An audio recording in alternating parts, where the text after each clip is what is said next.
Columnist stars Katja Herbers as Famke, a columnist and author who's flooded with anonymous nasty messages and death threats on social media. One day she has enough and decides to take revenge. This Dutch dark comedy is directed by Ivo van Arkt, and after a festival run last year, it hit VOD earlier this month. And I was initially really excited for this. If you've been following me for a bit, you'll know I tend to gravitate mostly towards horror movies and dark comedies, so this seemed like it was going to be something right up my alley. Despite some poor audience reception, it received some pretty solid reviews, so I was still hyped. But I gotta tell you, this wound up being a pretty disappointing experience. Now, what I will say is, it does have the occasional funny moment here and there, especially early on, and I did think Katja Herbers did a solid enough job. Plus, at first, it did seem like the film had something to say, as it was trying to have a message about not just how toxic the internet can be, but also how online bullies aren't the same as they are in real life. As Famke confronts her online harassers, we see how cowardly some of them actually are in person. And I'm sure we've all encountered people who talk a big game behind a computer screen, but don't have the courage to be as confrontational in real life. So I like that. But as things progressed, this film moves away from a more satirical approach and just becomes a straight-up serial killer movie, and it stopped being funny after the first half hour or so. The characterization of Famke seemed to fade away as she became pretty heartless herself, taking glee in just tracking down her harassers and brutally murdering them.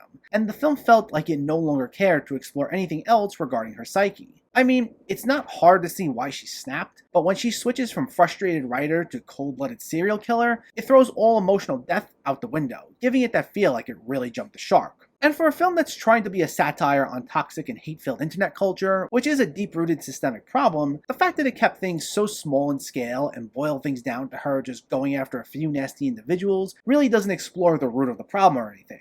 As satisfying as it's meant to be, dealing with a few individuals doesn't get to the heart of a problem that's as grand a scale as this, but this film seems to promote the idea that that actually is the case, which I think is a major issue. But then things start to really feel muddled as far as the messaging goes, as it would begin to take on this why can't we all just get along sort of approach. In what feels like a hypocritical moment, it would often be something Famke would say to whoever it is she's confronting before disposing of them, and as a result, it would immediately lose its moral standing. I just wasn't sure what it was trying to accomplish as far as that goes. There also seems to be a message in here about free speech, especially as Famke's daughter Anna, played by Claire Perrault, is dealing with her own battles at her school, being thrown off the school newspaper early on, and then giving a presentation about free speech later in the film, reading a speech that Famke herself prepared on the subject. But again, I feel like there was really nothing said in terms of the messaging. I guess the idea is supposed to be that Famke's become the antithesis of what she promoted early on in the film. I'm not entirely sure. This subplot seemed to act as a parallel to Famke's murder spree, but it doesn't even make total sense, as there's a difference between free speech, which is being allowed to voice your opinion without censorship,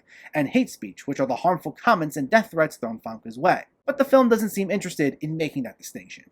I really felt like this film offered very little in terms of satire or social commentary, and its ideas come across as half-baked at best. Despite a solid performance by Katja Herbers and a funny enough first 30 minutes or so, the film collapses as it isn't quite sure what it's looking to say. The Columnist gets a 4.5 out of 10. So let me know, did you see The Columnist, or are you planning to see it, and what were your thoughts? Did you find anything deeper in this film's messaging? Is there a good dark comedy that you've seen lately? Let me know in the comments below so we can discuss. Also, if you enjoyed this video, please like it and share it, and for more movie reviews and film discussion, please make sure to hit that subscribe button to stay updated. Thanks for watching everyone, and keep having fun with film.